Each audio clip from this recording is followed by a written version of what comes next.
Okay, so it is April 21st, 2023, and it's a beautiful day. The birds are chirping. It's really pretty outside.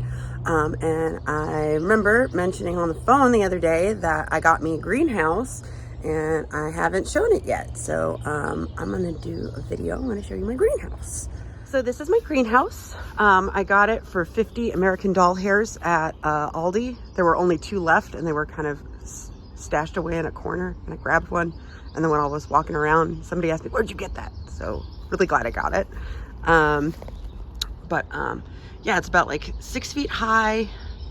I want to say about like 5 feet wide and 2.5 feet deep. And I haven't gone in here yet today. So, but you unzip. Oh, hello, little fire ant. Unzip this bit. Unzip this bit, and then you roll this up with one hand like you've been doing it your whole life and make it look flawless.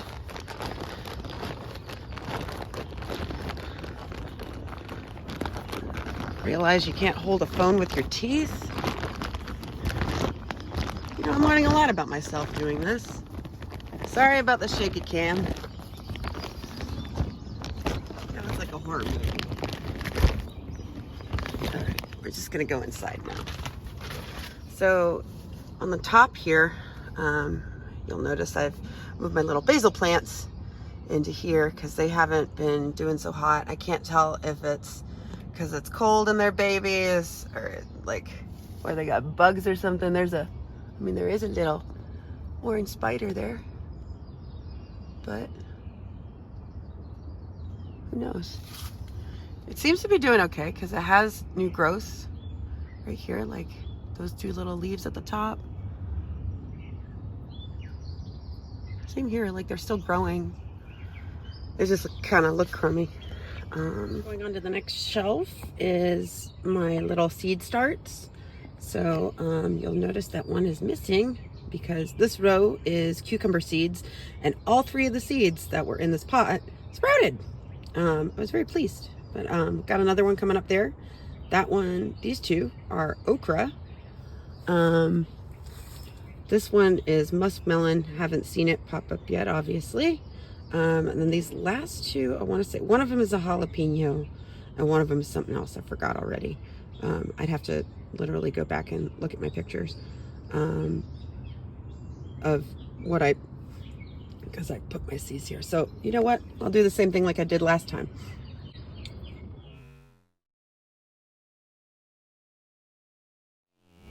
Here is where I will post a picture.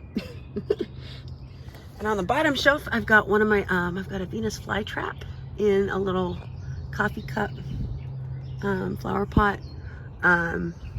They usually enjoy being very sunned on. And I would have my carnivorous plants outside of the greenhouse now, but we're having a very dry week. So I wanted them to stay nice and moist and warm in here. So I'm gonna, let's see. And then on the floor, I have my coffee plant that it looks bad, but also it's still okay. It looks worse than it is, I think. Maybe I'm just in denial. I have no idea. This is one of the hardest things I've ever dealt with. This one is wasabi. So there is a really cool company called, it was like Oregon Wasabi or something like that. I'll stick the logo up. And but they sell wasabi rhizomes, which, I mean, like a rhizome is just a root. Looks very much like a ginger root. And you can get, you can order packs of 3 of them for like, I want to say like $20, and they'll send them to you, and you can, you know, plant them and grow your own wasabi greens. Because you can eat the root, which is what we usually eat with sushi.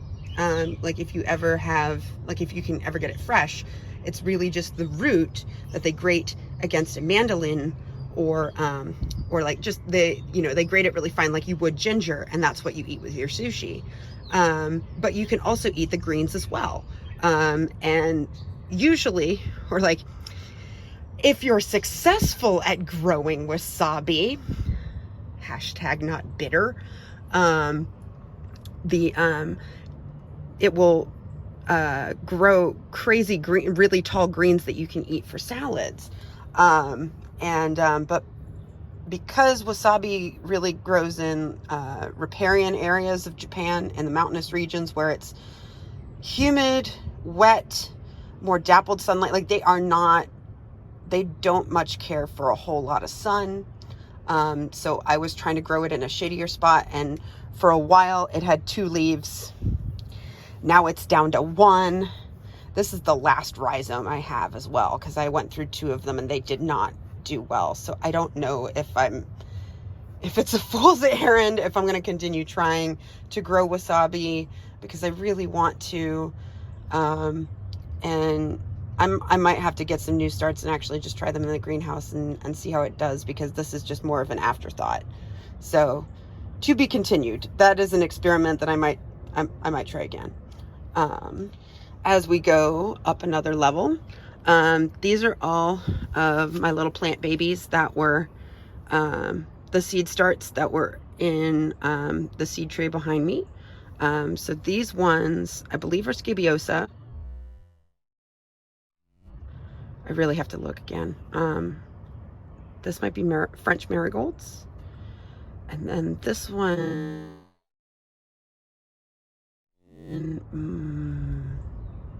I don't remember what these ones are. These are the cucumbers that I mentioned. And they're really taking off. Holy cow. Yeah, there's 4 plants. I thought there were 3. My mistake. But they all look really happy. And then at the top here is, I bought 2 new Nepenthes at work that looked a lot fatter and happier. And they have 2 different colorations, because usually we've gotten these ones, but I hadn't seen these, and they've got these enormous pictures on them. And when I picked this up, like the liquid that's inside of it, because it's essentially a stomach, because the insect will fly over here, land on the lip of this pitcher, which is called the peristome, and they will go down into it following the sweet smell of the nectar, but then they become dissolved in it, in this little acid bath, and that's where they meet their demise. And the little pitchers will actually they'll fill halfway with fluid, and if they're really healthy, sometimes you can actually see the level of fluid in the sunlight, but I think that in here it might be difficult to see. But yeah, when I picked this up, like one of the pitchers literally spilled on me. That's how happy they were.